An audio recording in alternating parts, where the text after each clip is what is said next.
कुकीजिंग असिना मेजॉरिटी होइना लेबा मफमसिंग असिदा मैतैसिंग असि मोरेदा करिदा चुरचानपुरदा लेबा ngамदना हिंगना बगी मागी अरैबा मफी मरोन सेली चारी बदुगा लोइना खाराय खंगना चेनरा कांदा साफगदबा मफमसिंदा लोइना मचेना रखिबा मतम मदुदगी हौरकांदा अदुगी चथरई बदुगा लोइना कमाय तोगेदा अदुगी मतुंगदा अखोइनी येंबा यारिसि करिनो हाइबा मतमदा इम्फालदा लेरंबा कुकीजिंगजु लोइना मसाइगी अयाम्बा माई मागी चुरचानपुर कांपोक्पीदा खंदी मकोई कुकीजिंग असिना सेफ होइगनी ना खनबा जगासिंगदुदा मफमसिंगदुदा अदुगा चुरचानपुरदा लेहौबा जगे असम राइफल की कैम्पता आर्मी की कैम्पता कईदा शेल्टर लौरगा लेरंबा मयामदुसु इम्फालदा पुरखिबा मतमदो मदु लोइसलाबा मतुंगददी कइदौगी हाइबा मतमदा कुकीजोमी की एमएलए तराजिना मेगी ट्वेल्वतदी अकोई मणिपुर सेपरेट एडमिनिस्ट्रेशन मकोई खाती मणिपुर सेपरेट एडमिनिस्ट्रेशन हमगदबनी हाइबगी डिमांड से मेगी 12 लाउथोको होरखिबनी मकोई रूलिंग पार्टी की हाइरिबा मयाम से लोइनबा रूलिंग पार्टी ngaktani मकोइना कौरिबा एमएलए जे रूलिंग पार्टी की एमएलए मयाम कौरगा उनजबो ओइरगदी वा अमनेबा मैतै की एमएलए मैतै की दे कुकी की एमएलए नगा एमएलए हाइदना तौराबा मतमदुददी व्हाई नॉट मैतै एमएलए ओइरगदी ओपोजिशन की कांबू देगी लोकतेबदी करिगिनो हाइबो वहां जु थोगले एनोगी स्पोक्सपर्सन सेलेन हाउकिना हाइरिबा वारी सानबजे मसी संदाइनबा पोरके हाइ तारगदी मकोगी कुकी जोमी कांबू खक्का अदुगा इंडिया गवर्नमेंट का तौनरगा लोइसंगदबनी मणिपुर सरकार का तौरगसु यारोय अदुगा सिविल सोसाइटी की लेवल दा तौरगसु यारोय हाइबा वादुना मागी पॉलिटिकल पोजिशनिंग की वाने चेकता सेक्शन आकांददी तसेंगना पीस बिल्डिंग की प्रोसेस से लाखों मतमदा कन्फ्लिक्ट रिजोल्यूशन की प्रोसेस से लाखों मतमदा स्टेक होल्डर खुदिंगमकी मागी रोल होइना लेनी मागी ट्रैक खुदिंगमक तारे सिविल सोसाइटी की लेवल दा ग्रास रूट्स की लेवल दा अदुगा कोई मिडल लेवल की लेवल दा अदुगा टॉप लीडर्स की मरकता टॉप लीडर्स सिंगसिना से कन्फ्लिक्ट रिजोल्यूशन की मागी तोंगान बे अप्रोच मयाम लेरी टॉप लीडर्स सिंगसि हेक्ता माना कन्फ्लिक्ट सि कन्ना कनो मुखाइ लरगा लेबनिना टॉप लीडर्स सिंगसि की मरकता वारी सानबा मतमदा टॉप लीडर्स उनहनब यादबगी पोतु लेबा मतमदा ग्रास रूट की लेवल दा हाना उनहनब नत्रगसे प्रोफेशनल लेवल दा ओजासिंग ओजा तो मागी कुकी जोमी की ओजा होइगेरा मैतै सिंग की ओजा होइगेरा ओजासिंग की मरकता अकोइना ट्रेक टू की लेवल दा नत्रग सिविल सोसाइटी की मरकता सिविल सोसाइटी मसेल हाना उनहनब वारी सानबा सि मखन मखन दुम लेग्रे दुदी ममांगी था हाइतारे सेप्टेम्बर की 13 ता प्राइम मिनिस्टर मोगी 100 डेज की हाइतारे हुजिक लेरिबा एनडीए गवर्नमेंट अदुगा एनडीए गवर्नमेंट की अहुम सुबा लेंगाक असिगी नुमित चामा सुरक्पा अदुगा नरेंद्र मोदी की मागी बर्थ एनिवर्सरी करी करी सी मयाम से लोइ पुल्ला कांदा 100 डेज की मतमदुदा अखोइगी मयामना खंगनग्रिजी करिनो हाइबा मतमदा मदुदा union home minister Amit शाहना मणिपुरदा अखोइगी तंगदु लेताबा पोरकनबगिदमक्ता piece पोरकनबगिदमक्ता road map अमा यातना लेरे मदु थबक चंसिनबा हौरे हाइदना हाइ अदु मतमदुदा तोंगान बा हाइगिबसि ममांगी थादा हाइगिबसि अखोइगी एमएलए सिंग लुचिंगबसिंग कुकीगी लुचिंगबसिंग अदुगा मैतैगी लुचिंगबसिंग जे तोंगान थाकता मोइ पाउ फाउननबा खोतना होटनरी हाइगिबा अमा लै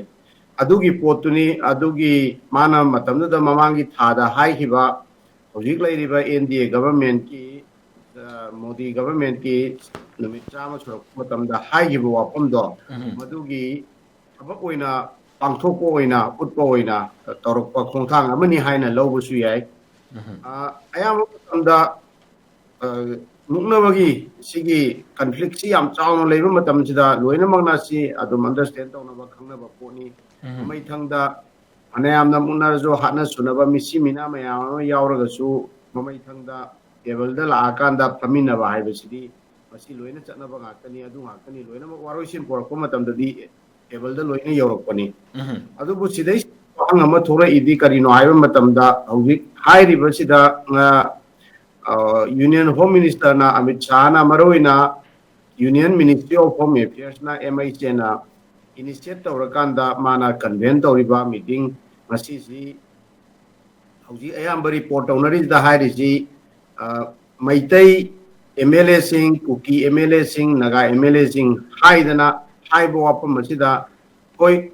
Nakalamor the Kuki Hoji, Chanjaliba Kuki, Mayam the Kuki Zomi militant, Sanatauriba, Adomakoina Kuki Jo, Hedana Hojiksi, identity, TMA, Yamkana Kuki Jo, Haiva identity, Sikan in Kala Kuki Jo identity. Moina Konjaliba Mayam to Gimarata, Kukizo, Hibasi, Adaba, Mayamamasudum lady, Koina Mamma, and Nakiba Mayam lady. Adu oira soup, no oira soup, Makoina Kukizo, Hiba identity, see can incatolina, Makoina Kukizogi, Sida Laiba, Tauriba, militant organizations in Karising, Aduga Mapan, from the Sotum, Tabak Tauriba, Kotu, Oigera, ITN, Oigera, Makoina, high river demands in a cigar, Kuki. Zomi singasida belong to riba MLA tara akoina megi ahum 2023 gi hogiba chahi gi me ahum da irang si tholakpada misi minanang ba ki militant mayam amana maitai gi mathakta landarakpa maitai gi yum kai mayam mai thaba maitai mayam kharai kangana Churachandpur dagi even Torbung dagi chenaba adugi numitu da mai atai tai mai kai singda thengbada more da ade awangom da pukhawom da karida loina Mawong amada taki landadu da ay mayam si masagi cookies asina majority wena laiba mafam singa sida maitai singa timore da karida Churachandpur da laiba ngamda na hinna bagi magi araiba mafi maron seli chari badu ga loina na kharai khangna chena ra ka da safa ga da ba mafam sida loina mak chena rakhiba matam madu dagi hawra ka da adugi chathara ai badu ga loina na kamai toge da adugi matung da ꯑꯩꯈꯣꯏꯅ ꯌꯦꯡꯕ ꯌꯥꯔꯤꯁꯤ ꯀꯔꯤꯅꯣ ꯍꯥꯏꯕ ꯃꯇꯝꯗ ꯏꯝꯐꯥꯜꯗ ꯂꯩꯔꯝꯕ ꯀꯨꯀꯤꯁꯤꯡꯁꯨ ꯂꯣꯏꯅꯃꯛ ꯉꯁꯥꯏꯒꯤ ꯑꯌꯥꯝꯕ ꯃꯥꯒꯤ ꯆꯨꯔꯥꯆꯥꯟꯄꯨꯔ ꯀꯥꯡꯄꯣꯛꯄꯤꯗ ꯈꯪꯗꯦ ꯃꯈꯣꯏꯒꯤ ꯀꯨꯀꯤꯁꯤꯡ ꯑꯁꯤꯅ ꯁꯦꯐ ꯑꯣꯏꯒꯅꯤꯅ ꯈꯟꯕ ꯖꯒꯥꯁꯤꯡꯗꯨꯗ ꯃꯐꯝꯁꯤꯡꯗꯨꯗ ꯄꯨꯊꯕ ꯑꯗꯨꯒ ꯆꯨꯔꯥꯆꯥꯟꯄꯨꯔꯗ ꯂꯩꯍꯧꯕ ꯑꯗꯒꯤ ꯑꯁꯥꯝ ꯔꯥꯏꯐꯜꯒꯤ ꯀꯦꯝꯞꯇ ꯑꯥꯔꯃꯤꯒꯤ ꯀꯦꯝꯞꯇ ꯀꯩꯗ ꯁꯦꯜꯇꯔ ꯂꯧꯔꯒ ꯂꯩꯔꯝꯕ ꯃꯌꯥꯝꯗꯨꯁꯨ ꯏꯝꯐꯥꯜꯗ ꯄꯨꯔꯛꯈꯤꯕ ꯃꯇꯝꯗꯣ ꯃꯗꯨ ꯂꯣꯏꯁꯤꯜꯂꯛꯄ ꯃꯇꯨꯡꯗꯗꯤ ꯀꯩꯗꯧꯒꯤꯒꯦ ꯍꯥꯏꯕ ꯃꯇꯝꯗ Kuki Zomi MLA Tarazina Megi Tueptadi Makoi Manipur separate administration ama Makoi Khaki Oiva Manipur Sida Anba separate administration ama Hamgadabani Haibagi demands Megi Tuep to the Lautoko Horakivani. I read demands in a say Kuki Lady organization Mayam Loina Maknayai MLA Loina Maknayai Makoigi. I Kuki Zomi, Kangu sing a city labor organization sing, Aduga legislature sing a sigi Marakta Yenaba Mataliki. Aduna Maram Werakanda, Waris Hanabagi, Slaiba, Omasida, Kuki Zomi sing MLA sing a sina, Sarukia Matamda, Makogi political agenda, Makogi political demanda, Kenaba, Makogi perspectives, the Kenaba Talataba, Adudagi Sumtajalabuna. Separate administration hiram badagi mamai thangda sum makoi poche intensify to ro hena sum kanjal lakpa matam madu dagi chi akoi Kuki Zomi gi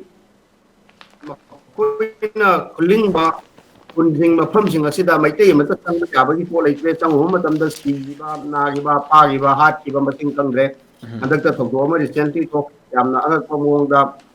pa bani hai kai hai tawdana ma hum awalom dagi ama hana thadore madugi exchange gi wari mayam leire sidai sida makoigi political bargaining gi political power ama magoi sum sagalakna Kuki Zomi sing gi la ka da madugi oiba pot ama leire ba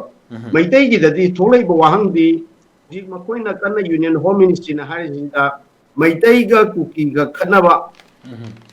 mo ga makoigi yamna lurisi tasing na maitai ka Kuki gi violent ba conflict la natragana Kuki Zomi singi marakta Kuki Zomi militant sina horakpa makoi gi strategy lalong amuina mamai thangdadi Kuki Zomi khudimangna loina yaba madu yabra haidana ekoina mukan yakhala ka dadi identity gi matang da Kuki Jo haiba sida yadaba thadau singi port tholai adagi margin protest lai atai atai tongan ba kamu sing Kuki Jo haiba sina si yaning da bagi pot mayang malai adubu amabu warasu makoi gi oiba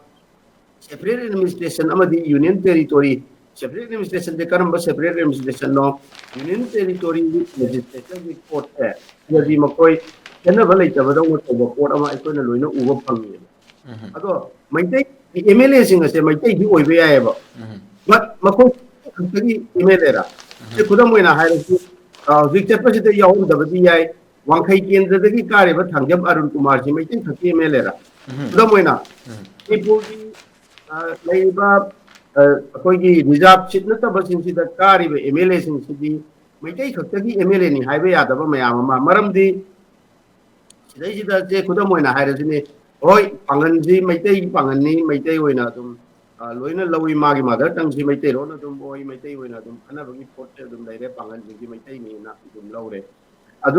ꯑꯗꯨ ꯐꯅꯌꯥꯝꯅ ꯑꯣꯏꯔꯒꯁꯨ ꯆꯦ ꯈꯨꯗꯝ ꯑꯣꯏꯅ ꯍꯥꯏꯔꯀꯥꯟꯗ ꯋꯥꯡꯈꯩ ꯀꯦꯟꯗ꯭ꯔꯗ ꯀꯥꯔꯤꯕ ꯊꯥꯡꯖꯝ ꯑꯔꯨꯟ ꯀꯨꯃꯥꯔꯁꯤ ꯆꯦꯟꯕꯗ ꯌꯥꯎꯈ꯭ꯔꯤꯕ ꯀꯨꯀꯤ ꯃꯌꯥꯝꯗꯣ ꯊꯥꯡꯖꯝ ꯑꯔꯨꯟ ꯀꯨꯃꯥꯔꯁꯤ ꯏꯂꯦꯛ ꯇꯧꯕꯗ ꯃꯣꯏ ꯚꯣꯠ ꯄꯤꯕ ꯌꯥꯎꯔꯝꯃꯤꯅꯦꯕ ꯅꯥꯒꯥ ꯃꯌꯥꯝ ꯑꯃ ꯌꯥꯎꯔꯤꯕ ꯅꯥꯒꯥꯅꯤ ꯍꯥꯏꯗꯅ ꯈꯪꯅꯔꯤꯕ ꯀꯥꯡꯂꯨꯞꯁꯤꯡ ꯑꯁꯤꯒꯤ ꯃꯌꯥꯝ ꯑꯃ ꯌꯥꯎꯔꯤꯕ ꯑꯗꯨꯃꯥꯏꯅ ꯇꯧꯗꯅ ꯁꯤ ꯈꯨꯗꯝ ꯑꯣꯏꯅ ꯍꯥꯏꯔꯁꯤ ꯌꯥꯏꯁ꯭ꯀꯨꯜ ꯀꯦꯟꯗ꯭ꯔꯒꯤ ꯍꯧꯖꯤꯛ ꯁ꯭ꯄꯤꯀꯔ ꯑꯣꯏꯔꯤꯕ ꯑꯩꯈꯣꯏꯒꯤ ꯆꯕꯔꯇꯁꯦ ꯃꯉꯣꯟꯗ ꯚꯣꯠ ꯄꯤꯔꯤꯁꯦ ꯃꯩꯇꯩ ꯈꯛꯇꯅ ꯚꯣꯠ ꯄꯤꯕ ꯅꯠꯇꯦꯕ ꯃꯥꯒꯤ ꯀꯣꯟꯁꯇꯤꯇ꯭ꯌꯨꯑꯦꯟꯁꯤꯗ ꯑꯩꯈꯣꯏ ꯀꯕꯨꯏ ꯃꯌꯥꯝ ꯑꯃ ꯂꯩꯔꯤꯑꯕ ꯁꯨꯃꯥꯏꯅ ꯇꯧꯗꯅ ꯁꯤꯒꯤ ꯏꯊꯅꯤꯛ ꯂꯥꯏꯟꯗ ꯊꯨꯒꯥꯏꯔꯛꯄꯒꯤ ꯄꯣꯠꯁꯦ ꯁꯤ ꯑꯆꯧꯕ ꯆꯦꯂꯦꯟꯖ ꯇꯧꯍꯧꯒꯗꯕ ꯄꯣꯠ ꯑꯃꯅꯦꯕ ꯋꯥꯔꯤ ꯐꯅꯌꯥꯝꯅ ꯁꯥꯟꯅꯔꯒꯁꯨ ꯋꯥꯔꯤ ꯁꯥꯟꯅꯕꯗꯤ ꯐꯩꯌꯦꯕ ꯋꯥꯔꯤ ꯁꯥꯟꯅꯒꯗꯕꯅꯦꯕ ꯃꯩꯇꯩꯒꯤ ꯔꯤꯄ꯭ꯔꯖꯦꯟ ꯇꯧꯕ ꯌꯥꯕ꯭ꯔꯥ ꯌꯥꯗꯕ꯭ꯔꯥ ꯍꯥꯏꯕꯗꯨꯅꯦꯕ ꯍꯣꯏ ruling parties asida yauriba ruling party gi makoi ruling party gi hairiba mayam je loina ruling party ngakani makoina auriba MLA je ruling party gi MLA mayam auraga unajaba oiraga di wa amaneba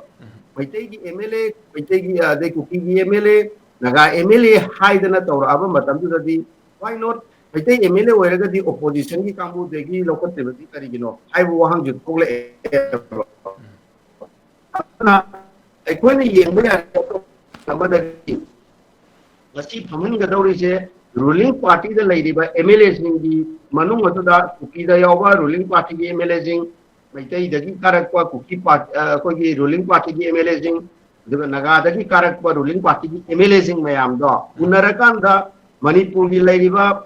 atra tare hela aba akogi sigi violent oiba conflict ase kamai tawna loisinba yaga dagi haibagi exploratory oiba mifam ama makoi macheni manungda phamjabadi kaide adubu MLA sing asina Manipur gi chaliba maitai oiriba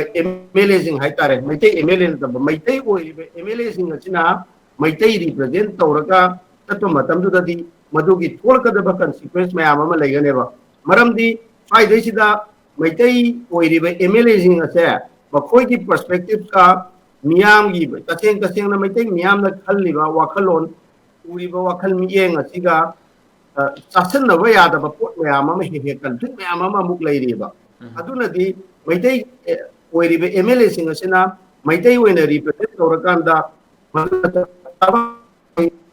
maitai gi interest aduga maitai gi apamba maitai gi khoi agenda mayam do makoina represent tawba ngamgadra haiba wahang gi sisu yam chauna thoe eno gi spokesperson Selen Hawkitna haiba wari sana baje masi sandai na ba porake hai taragadi makoi kuki jomi kangbu khakka aduga India government ka tawnaraga loisengada bani Manipur sarkar ga tawraga su yaroi aduga civil society ki level da tawraga su yaroi haiba waduna magi political positioning gi wani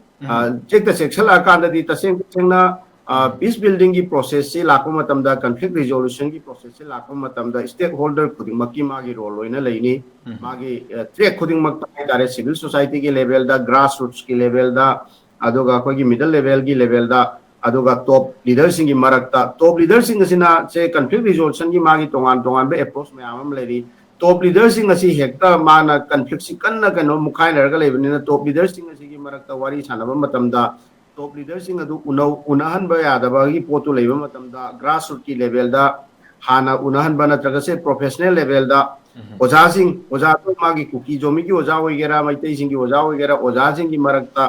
akoina track to gi level da ada traga civil society ki marakta civil society masel hana unahan ba wari sanaba si makan dum laigre adudi aduna ma amajaraga jo adudi wari sanara tamda government media silakpa matamda silakanda di amana keno tawdana moi ngakto sanagada bani yawba yaro adugi haibadudi mana haijabagi wani magi political positioning ni haibadi mana Manipur government si nakala morom da mawalaude Manipur ki civil society atai siga wari sanabagi mathau tade aikoi di sumaina aikoi na pami ba pot sidi makoi ka kai leite makoi da gilogi haiba nati aikoi di Indian constitution gi makada aikoi na pamba separate administration with union territory with legislature ja haijabani Indian constitution gi makada haijabani haidana adugi mawongda nga haina e dumai lo